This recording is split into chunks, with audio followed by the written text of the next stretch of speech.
Bon, tout le monde, il y a presque 2 ans, je vous ai dit ceci. Je déteste me regarder, donc vous savez. Chaque fois que ces hommes voient dans des femmes qui ne sont pas couvertes selon leur compréhension, ils vont penser qu'elles sont des proies faciles. Voilà pourquoi on observe une forte hausse des crimes sexuels violents contre les femmes en Europe. Cette vidéo veut montrer que cette expérience s'est produite en Europe et en Amérique.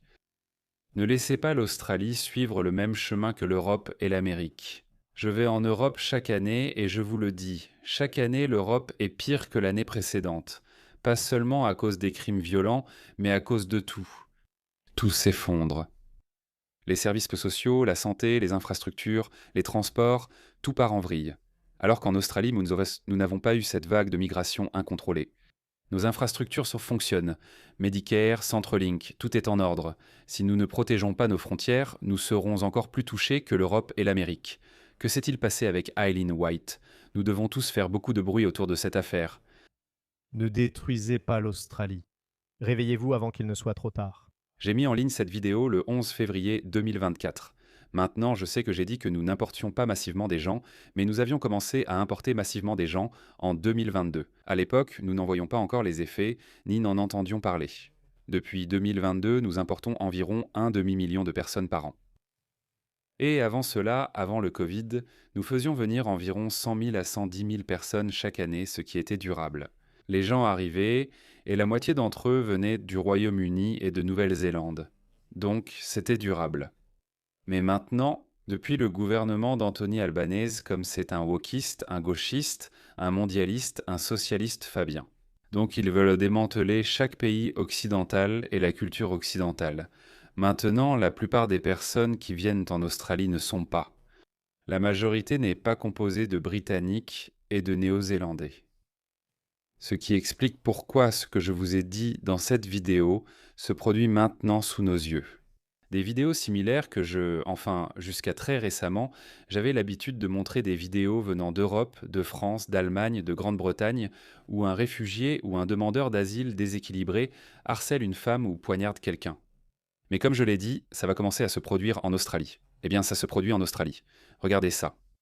Un immigrant pakistanais récemment arrivé, Nabel Kaissar, a été inculpé de 5 chefs d'accusation de viol, d'un chef d'attentat à la pudeur et d'un chef de violation de domicile aggravé. Il venait tout juste d'arriver en Australie et il n'a pas pu se contrôler.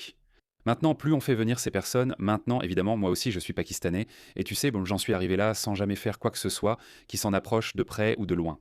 Et ce n'est pas pour dire que chaque personne essaie comme ça, mais plus tu fais venir de gens issus de sociétés patriarcales médiévales, plus tu as de chances de tomber sur quelqu'un comme lui. Regarde celui-ci. Une maman australienne a partagé une vidéo d'un homme africain sans abri qu'elle a surpris en train de soi-disant se masturber dans une aire de jeu pour enfants à Adélaïde. À Adélaïde. Donc Adélaïde n'est pas sûre non plus. On peut jouer dans la brousse par ici pour l'instant.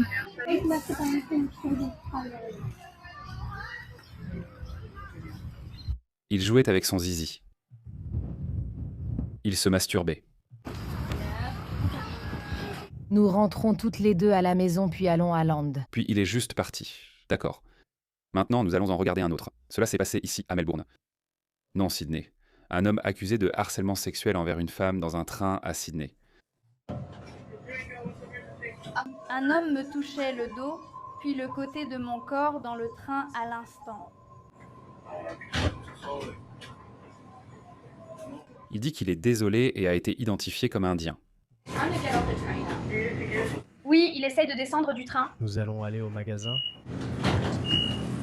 Cette nation l'est.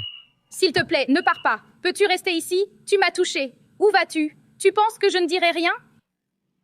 Arrête de courir.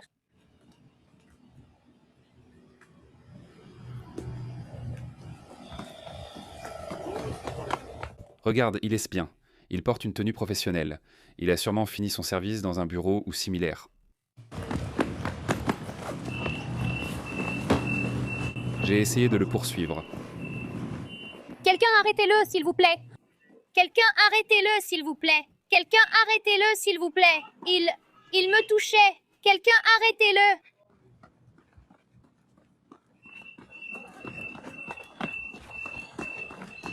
Pouvez-vous m'aider, s'il vous plaît? Est-ce que c'est Dieu? Vous savez pourquoi personne ne l'a arrêté? Parce que c'est une société fondée sur la confiance. Les gens ne sont pas racistes, donc ils ne voient pas un homme à la peau brune courir et une femme blanche le poursuivre. Donc veillons simplement sur la personne blanche qui est des nôtres, parce que ce sont des sociétés à haute confiance. Et c'est pourquoi je dis que nos gouvernements rendent nos pays plus tribaux. Et par conséquent, ils deviendront racistes parce qu'au final, il faut veiller sur les siens. Il faut veiller à sa propre survie. Et comme je l'ai dit, cela va arriver et c'est en train d'arriver. J'ai littéralement montré des centaines de ces vidéos en Europe. Ces personnes vont simplement agresser sexuellement une femme. Vous avez vu, vous avez entendu les infos. Ça se passe, les gars. Cela se passe en Australie et cela continuera car Anthony Albanese, un gauchiste woke mondialiste Fabien et Premier ministre pathétique, le pire Premier ministre de l'Australie, s'en fiche. Comme Keir Starmer et les autres politiciens, ils s'en fichent tous. Ils continuent simplement d'inonder les sociétés de confiance avec des migrants du tiers-monde, des barbares médiévaux lubriques venant de sociétés complètement différentes des sociétés occidentales. Cela va continuer à se produire. Et ce comportement, ce phénomène, cette idée d'inonder les pays avec des cultures primitives donne naissance à l'ethnonationalisme. Les ethnonationalistes ne sont pas populaires. Il n'existe pas de parti ethnonationaliste grand public. Restore Britain et Reform ne le sont pas, et Reform n'est même pas à droite. One Nation n'est pas ethnonationaliste. Mais dans tous nos pays, je constate une montée soudaine de commentateurs et d'activistes ethno-nationalistes qui pensent que toutes les personnes non blanches devraient être expulsées à cause de cela. Parce qu'autrefois, l'immigration consistait à attirer les meilleurs et les plus brillants. Et toute personne qui franchit la ligne rouge sera expulsée, elle ne bénéficiera pas du privilège de vivre dans une société occidentale libre. Mais cela n'arrive plus aujourd'hui. Nous avons vu ce que font nos juges. Nos juges laissent des violeurs, des migrants racistes, en liberté parce qu'ils savent que si cela crée un casier judiciaire pour eux, alors ils seront expulsés. Je ne comprends tout simplement pas. Je ne comprends tout simplement pas quel genre d'idéologie signerait son propre arrêt de mort. Ça n'a tout simplement aucun sens. Mais nous avons ces juges et politiciens woke.